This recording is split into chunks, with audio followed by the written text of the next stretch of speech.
సింగరేణిలో డిపెండెంట్ ఉద్యోగాలు వచ్చినటువంటి వాళ్ళందరికీ కూడా నిన్న గౌరవ ముఖ్యమంత్రి గారే స్వయంగా మరి ఉద్యోగ నియామక పత్రాలు ఇచ్చారని చెప్పడం జరిగింది.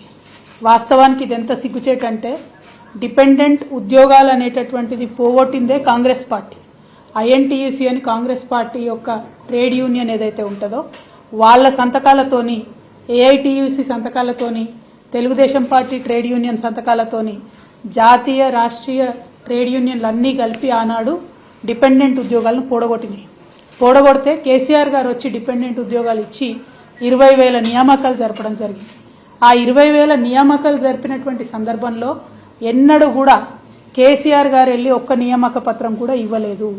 ఇది కేవలం సింగరేణి సంస్థలో రెగ్యులర్గా జరిగేటటువంటి ఒక ప్రొసీజర్గా ట్రీట్ చేసి అక్కడ లోకల్ స్థాయిలో ఉండేటటువంటి జనరల్ మేనేజర్స్ అంటే జీఎంల పరిధిలో నియామక పత్రాలు ఇచ్చేటట్టుగా బీఆర్ఎస్ ప్రభుత్వం ఈ అంశాన్ని అంతటిని కూడా టేకప్ చేసింది. కానీ ఇప్పుడున్నటువంటి గౌరవ ముఖ్యమంత్రి వర్యులు జీఎం స్థాయిలో చేయాల్సినటువంటి పనిని హైదరాబాద్కి తీసుకొచ్చి సీఎం గారి స్థానాల్లో ఈ నియామక పత్రాలు ఇస్తా ఉన్నారు. ఇచ్చి పైగా గొప్పలు చెప్పుకోవడం, మేము కొత్తగా సింగరేణిలో 400 ఉద్యోగాలు ఇచ్చినామని. నిజంగా సిగ్గుచేటు. అబద్దాలు చెప్పి అధికారంలోకి వచ్చినారు. అక్కడి వరకు క్షమించవచ్చేమో. ఆనాడు ఏది పడితే అది మాట్లాడితే ప్రజల్ని మభ్యపెట్టి అధికారంలోకి వస్తే అక్కడి వరకు క్షమించవచ్చు.